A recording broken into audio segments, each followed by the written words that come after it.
It's Tuesday, and this is when we discuss spiritual matters even further than we did on Sunday. So we'll wait for a few people to arrive. Let me just debrief you. The theme for July, which is over now. I mean, no more Sundays. The theme has been the role of divine autonomy. Let's turn on my little lamp. The role of divine autonomy. This has been a wonderful topic. I've enjoyed delving into this, and I'm grateful that the guides, the divine, has given me this idea because I hadn't really delved into this topic before. How our own individual makeup, our energetic makeup, our souls, our blueprints, our talents, all our different ways of being in life, are that uniqueness, that differentness, are all, these things are all essential to how we serve in our lives, how we serve the collective. So what we do is we focus mostly on ourselves, and how we do that is we check in. And one of the things we can ask ourselves to check in and to see if we're being who we want to be is to make sure that we take time every day, or make it a lifestyle that you, like I remember Dr. Wayne Dyer would always say, that you feel good, that you're always in a feel good energy.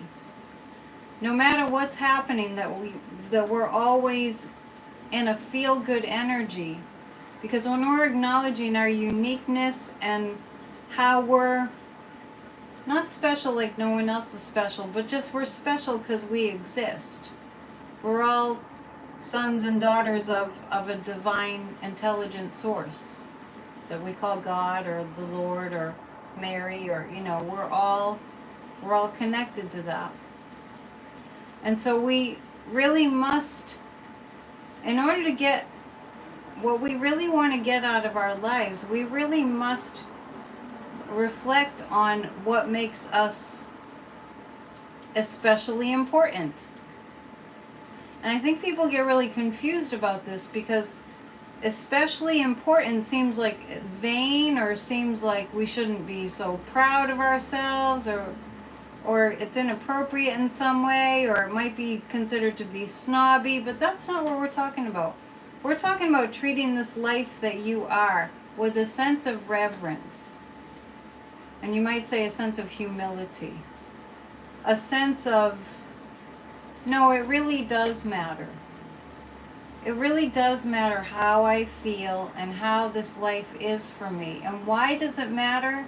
If you want to look at it from a selfless perspective, why it matters is because how we show up affects the collective. I noticed this morning I had jury duty, and I had to go to the Salem court, and I was, one of many who had been called for jury duty. And I just kind of paid attention to how I was feeling, how I was being, and just checking in, making sure I had what I needed. And I noticed that people were really polite to me, and people were really receptive to and kind to me and to others too. But I just felt like the real truth that how I was in that collective energy affected the whole. Like if somebody was acting like a big jerk, then that would have affected all of us. So how I chose to show up was as a happy, peaceful, balanced self. And this isn't just for like going to jury duty. I'm just using that as an example because it happened today. Just being aware that my showing up as an individual embodying this type of energy is going to have an effect on the collective whole, no matter where you are.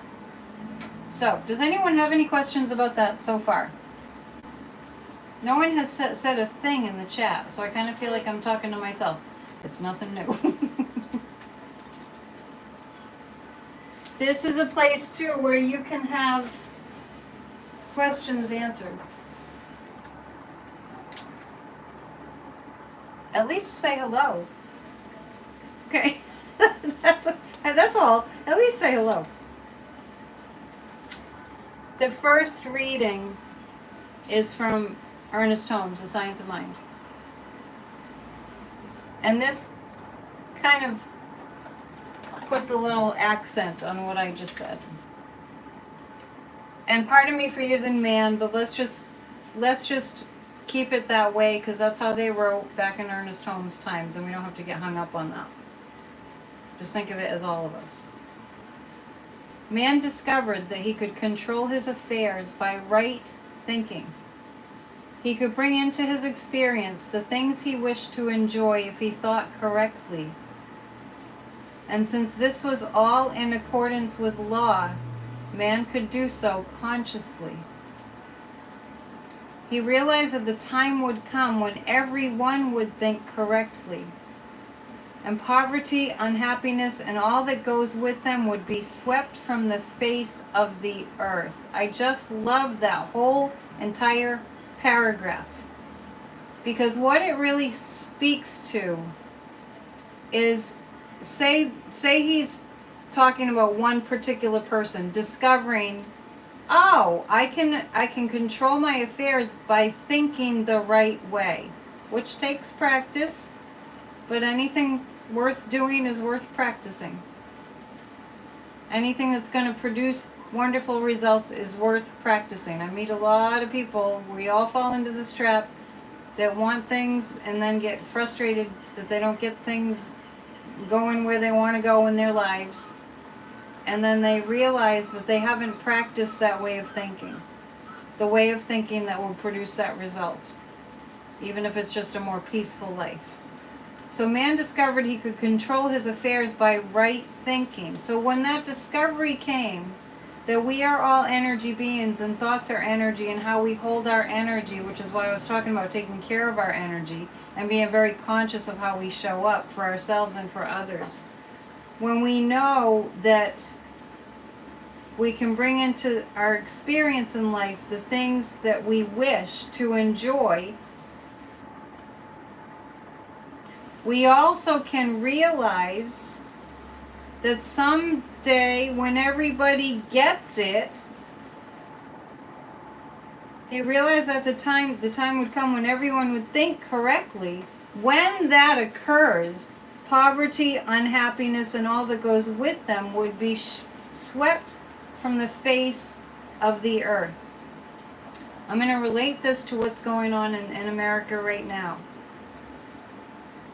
I think we've reached a point where enough people have been thinking correctly. And we always know that it's not everyone. But enough people have been thinking correctly, have been thinking about the good that can happen, the good that they desire, and the law of contrast says that when we have something we definitely do not want, we are even more resolved and stronger in deciding what we do want, because there's a resistance that happens and we push up against the darkness, the things that we don't want. And when we recognize that, yes, we can do this. Remember, Obama had "Yes, we can" as a slogan. When we realize the time will come when everyone would think correctly, we see shifts away from the darkness. And that is how we must show up for ourselves and others. Are we perfect at this? No. If we were perfect at it, then poverty, unhappiness, and all that would not still be here. So, he realized that the time would come when everyone would think correctly, and poverty, unhappiness, and all that goes with them would be swept from the face of the earth. We might never see it in our lifetimes, but it's our responsibility to hold a vision for that and to hold a space for it. which is what affirmative prayer is all about. Affirmative prayer is all about, I'm affirming that this thing that I am declaring to be so is so.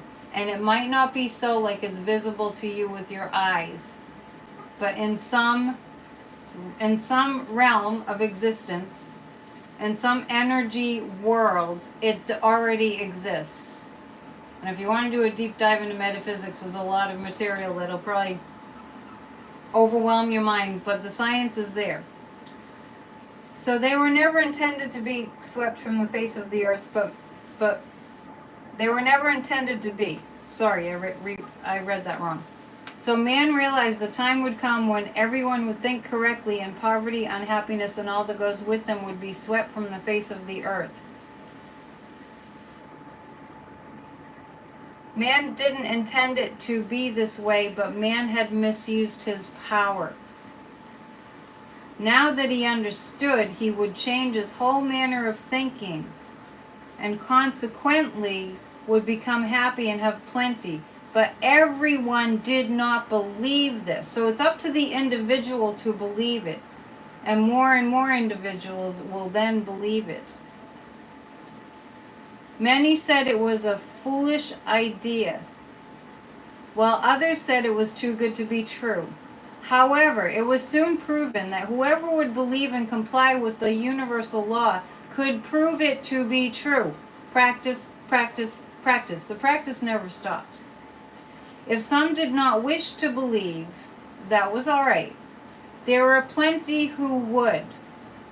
Doesn't take every single person on the planet. It just takes each one of us coming into individual realization that peace and light and love and harmony exist within us and then within the whole.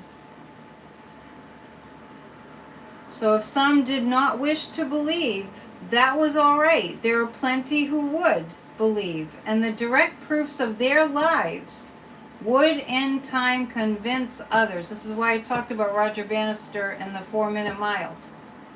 When he broke that, when he broke that record, all these other people started breaking records. When we're watching right now the Olympics going on, that we will see and have seen these remarkable feats of a human, I don't know, I would say supernatural feats that human beings are performing because they decided they could do it within themselves. It's actually a very good example. These Olympic athletes, they decided, this is their mission in life, right? They decided early on, this is what it's going to be for me. I'm going to show everyone what's possible. They decided that as individuals first. And I know I've been motivated and inspired athletically by watching sporting events and races and the Olympics, and you get a real, like, kind of a charge out of it. And a lot of that comes from, look at that. They just decided they were going to do it. That individual just, even if they're part of a team, that each individual decided, I know that this is possible, and I'm going to show others that it's possible. And then others will see that things that they thought were impossible are actually possible. That's what Ernest Holmes is speaking of here. So if some did not wish to believe, that was all right. There were plenty who would believe. And the direct proofs of their lives would in time convince others. So that kind of makes sense, right? Yes, we never know what's possible until we do it, right? I don't like the word try as much. But definitely, we don't know what we can do until we do it. Then we can kind of figure it out. But we need others to kind of show us. And we are way showers. You know, I consider myself a way shower. And maybe you consider yourself a way shower. You're showing the way. I'm showing, look, I did it. Am I constantly striving to show what else I can do? Yeah. Do I get frustrated? Absolutely. But I keep practicing. That's what we're here for. We're here to practice and to learn. In this way, Eventually, all would be saved from unbearable conditions. The only thing to do was to teach the law to those who did believe. When you believe, others can believe, right? I started Church of Spirituality because these are the things that I knew that worked for people in their lives, because it worked for me. When I first heard your thoughts create your reality, I felt like I was liberated, and because it felt true. And that was a long time ago when those ideas first came out. Does anybody have any questions? No questions at all. You can ask me anything. All right. Okay, for the second reading, I chose The Road Not Taken by Robert Frost. And I'll read it to you. Two roads diverged in a yellow wood, and sorry I could not travel both, and be one traveler, long I stood, and looked down one as far as I could, to where it bent in the undergrowth. Then took the other just as fair, and having perhaps the better claim, because it was grassy and wanted wear. Though as for that, the passing there had worn them really about the same, and both that morning equally lay in leaves no steps had trodden black. Oh, I kept the first for another day, yet knowing how way leads on to way, I doubted if I should ever come back. I shall be telling this with a sigh, somewhere ages and ages hence, two roads in a woods diverged into a wood, and I took the one less traveled by, and that has made all the difference. So this is a poem of reflection on making choices in life, and it's something that is a universal experience. And the universal experience of which way should I go? Which way shall I choose to go? And in the poem, it's interesting because it seems like both of the paths are equally worn the same way. And I think this is a beautiful example of, this person. He's probably, Robert Frost died in 1963, so I don't know if he was in a car or what, from what position he was writing this from, but I've always had this feeling that he was on a horse because he's in the woods, right? Or he's walking. So he saw these choices ahead of him and relays this universal experience of what do I do? Which one fits better? And I think really he's speaking to that we can't really go wrong in life. We come upon a couple of paths and we choose. And we may never know. Somewhere ages and ages hence, two roads in a woods diverged in one, and I took the one less traveled by, and that has made all the difference. But also there's this kind of a sense or a feeling that he knew he would contemplate about what might happen if he took the other road. But that's a thing that we have to decide in life. Which road do we feel fits? And neither one is wrong. It's these moments of I'm just going to check in and go, it's two roads. Which one feels like it fits? And sometimes it's just a split-second decision. But I think what Robert Frost is illustrating here is we all have the ability to just choose which one and go with that. Just go forth with the one that you choose, and trust that you are the decider making the decision. So you can take the road that maybe others haven't taken. But what makes all the difference is that you went, I'm picking this one. I'm just picking this one, right? A lot of people say this poem is about being different, and I've always read it that way. It is about being different. But it's also relaying the very human experience of, I'm not sure if it's going to be that right way, if that road should be it or this road should be it. But to just have the ability and the self-awareness and the self-confidence that no matter what road I take, and when these two roads diverge, I'll always think about the other road, but I'm just gonna take the road less traveled. And I think less traveled is in reference to the one that only he could consider his own personal journey. It's up to us, right? Does anybody have any question? Well, nobody had a question or anything to share. I want to just say that we're in a time right now in our country and in our world that we all have to decide as individuals that we are very important and our contributions are very important. And like in the road less traveled, or the road not taken, it's the name of the poem. Just like that, we need not get hung up on which road we take. Take the road that feels like, I'm going to go this way. And that will be unique to you. And it will contribute to the whole collective. So we're in a time in America especially where we're recognizing that we must choose, and we must choose of our own volition. And what we're going to find out is that all people choosing, like Ernest Holmes was saying here, all choosing